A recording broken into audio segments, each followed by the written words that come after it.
Ini adalah penjara virtual di masa depan. Terkurung setahun di sini. Di dunia nyata hanya butuh 1 detik. Di sini tidak ada petugas penjara. Tidak ada teman satu sel. Para napi tidak mungkin bisa kabur. Karena penjara virtual hanya berada di dalam otak para napi. Jika ingin masuk ke penjara virtual, hanya butuh setetes obat mata berwarna hitam khusus ini. Beberapa detik kemudian, dia menjadi tahanan pertama di penjara virtual. Di dalam sini adalah sebuah kamar kecil yang gelap. Di depannya ada sebuah layar yang sangat besar. Di atasnya tertulis waktu hukuman.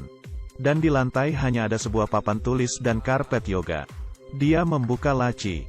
Di dalamnya ada beberapa botol air dan makanan kaleng. Dan beberapa peralatan kebersihan.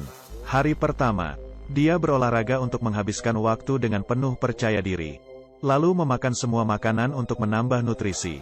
Lalu mulai menulis buku harian dan berhitung untuk menjaga kewarasannya. Tidak tahu sudah berlalu berapa lama.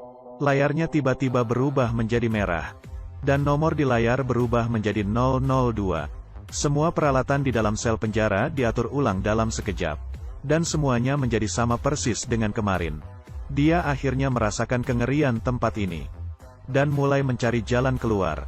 Tetapi setiap sisi hanya ada tembok. Bagian dalam lubang ventilasi juga hanya ada kegelapan. Di dalam keputusasaannya, dia mulai berbicara sendirian. Tak hentinya memberitahu diri sendiri. Ini hanyalah program virtual. Asalkan bisa tahan sampai waktunya habis, maka langsung bisa keluar. Akhirnya tiba di hari ke-365. Dia berdiri di depan layar dengan gugup. Menunggu momen untuk mendapatkan kebebasannya kembali. Tetapi saat layar perlahan-lahan berubah menjadi merah, tidak terjadi apapun di dalam ruang sel. Dia merasa ada yang tak beres. Kemudian nomor di layar berubah menjadi 001 kembali. Perhitungan waktunya mulai dari awal lagi. Masalah pengulangan program yang ditakutinya akhirnya terjadi juga. Apakah dia akan terjebak di penjara virtual yang diciptakannya sendiri? Kemudian ada angin yang bertiup. Mana mungkin bisa ada angin di ruangan sel yang tertutup rapat. Dia membuka laci. Ada cahaya keluar dari pojokan. Dia membuka papan besi. Di luarnya ternyata ada selapis plastik. Dia keluar dengan susah payah dari lubang. Di luar adalah sebuah gudang yang terbengkalai.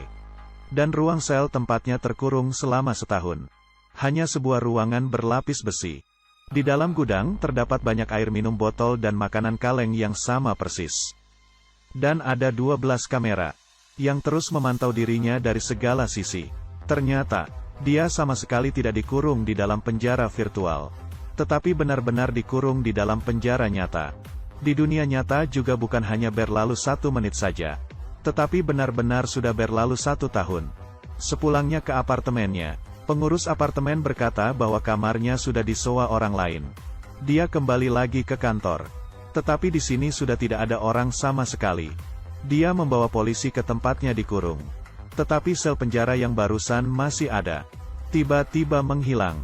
Tidak meninggalkan bukti sedikit pun. Kemudian dia memperhatikan papan iklan. Teknologi VR miliknya yang bernama Hidup Kembali sudah beredar di pasaran. Sedangkan rekan kerjanya menjadi direktur perusahaan. Ternyata dialah yang mencelakainya.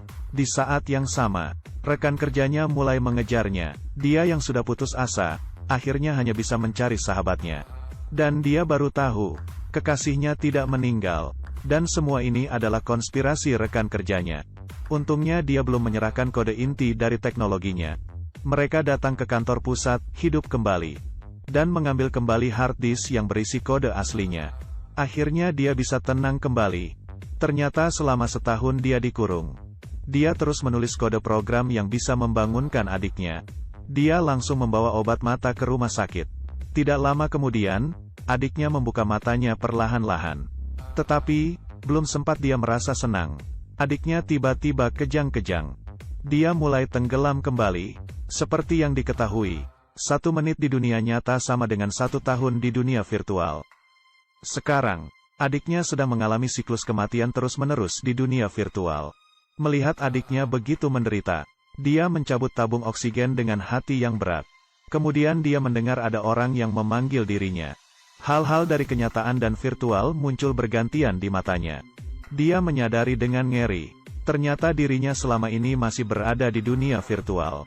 Di dalam kegelapan, dia melihat asistennya mengeluarkan obat penyadar. Detik selanjutnya, dia terbangun di bangku uji coba di kantornya. Dan segala yang dialaminya selama ini hanya berlalu 8 menit di dunia nyata. Ternyata saat itu dia benar-benar masuk ke penjara virtual. Hanya saja, setelah hitungan waktunya selesai, dia tidak terbangun. Tentang dicelakai oleh rekan kerjanya. Adiknya tenggelam dalam siklus kematian. Semuanya ini adalah alam bawah sadarnya. Dan kekasihnya benar-benar sudah meninggal. Dia akhirnya mengerti sekarang, kenapa ayahnya terus menentangnya untuk meneliti VR. Karena setelah pengalaman yang lama, benar-benar bisa sulit membedakan dunia virtual dan kenyataan. Dengan tegas dia memutuskan untuk menghentikan penelitiannya. Rekan kerjanya marah, bertanya padanya, sebenarnya apa yang telah dialaminya. Tetapi dia tetap menarik teknologi buatannya itu. Kemudian rekan kerjanya menyadari, dia pernah kabur dari penjara di dunia virtual. Bahkan dia berinteraksi dengan orang lain. Dia sangat bersemangat, karena ini adalah fitur baru yang selalu diimpikan oleh keduanya. Dunia virtual interaktif. Rekan kerjanya berharap dia bisa masuk ke dunia virtual lagi untuk melengkapi datanya. Tetapi setelah mengetahui kengerian dunia virtual, dia langsung menolak. Kemudian rekan kerjanya dengan paksa meneteskan cairan tes ke matanya. Dia kembali memasuki dunia virtual.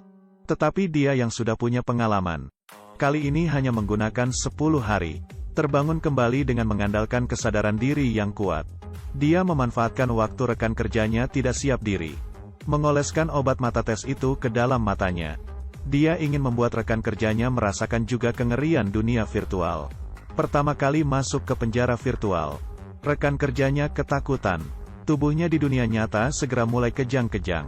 Tetapi dia tetap menunggu sampai hari ke-365 dengan kejamnya. Baru menyuntikkan obat penyadar kepada rekan kerjanya. Rasa ketakutan di matanya tak kunjung hilang. Rekan kerjanya akhirnya merasakan kengerian teknologi ini.